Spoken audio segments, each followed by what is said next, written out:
Dirty Dossier author's sworn testimony links Hillary and Barack to treasonous crime. Christopher Steele, the author of the Dirty Dossier used by the FBI to get FISA warrants on associates of President Donald Trump's campaign, just dropped a bombshell during his sworn testimony in court.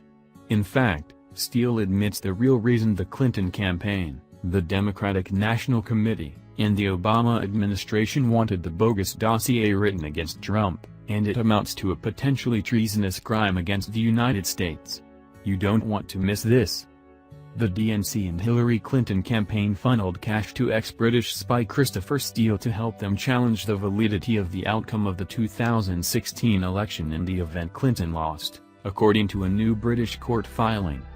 Steele, the author of the Democrat-financed anti-Trump dossier alleging Trump campaign collusion with Russia, said in court that he was hired by Democratic law firm Perkins Coie so they would be able to contest the results of the election should Clinton lose, The Washington Times reported.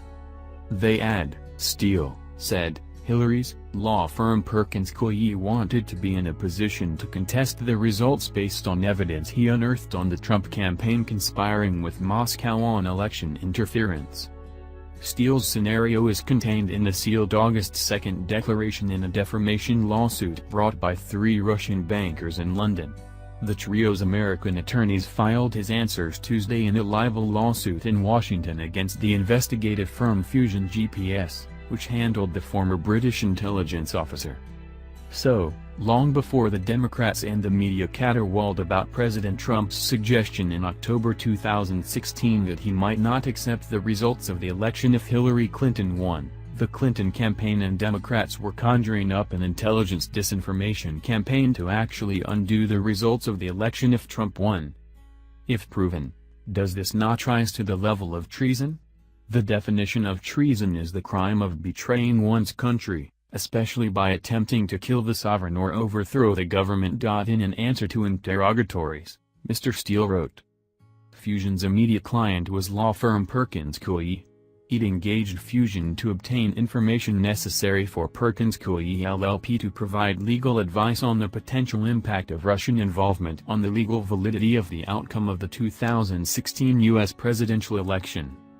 Based on that advice, parties such as the Democratic National Committee and FAC Incorporated, also known as Hillary for America, could consider steps they would be legally entitled to take to challenge the validity of the outcome of that election. So how does Barack Obama fit in? Not only did President Obama know about the investigation which was founded on the Dirty Dossier, but he also seems to have pushed it from the very beginning. But don't take our word for it. Here's what Obama's Director of National Intelligence, the nation's former spy master, James Clapper, told CNN's Anderson Cooper. If it weren't for President Obama, we might not have done the intelligence community assessment that we did. They set up a whole sequence of events which are still unfolding today, including Special Counsel Robert Mueller's investigation. President Obama is responsible for that. It was he who tasked us to do that intelligence community assessment in the first place. Everything is based on the Dirty Dossier. It was fake and unverified, but it is what the Obama administration used to get the FISA warrants. Later, it was used to spur on the Robert Mueller investigation. Obama knew he was dealing with tainted information. Everyone knew it was. Instead of halting a bogus investigation, he let Comey and Brennan carry it forward. Why? He thought it would help elect Hillary Clinton, and cement his own presidential legacy for posterity, reported Investor's Business Daily. Those of us who have covered this debacle from the very beginning find it unconscionable that the mainstream media refused to report on the biggest political scandal in the last 100 years. The players involved are so powerful it may take a long time to see them brought to justice. But we have to believe that at some point this treasonous scandal will be fully exposed and the mainstream media will no longer be able to turn a blind eye. They are using Mueller's bogus investigation as a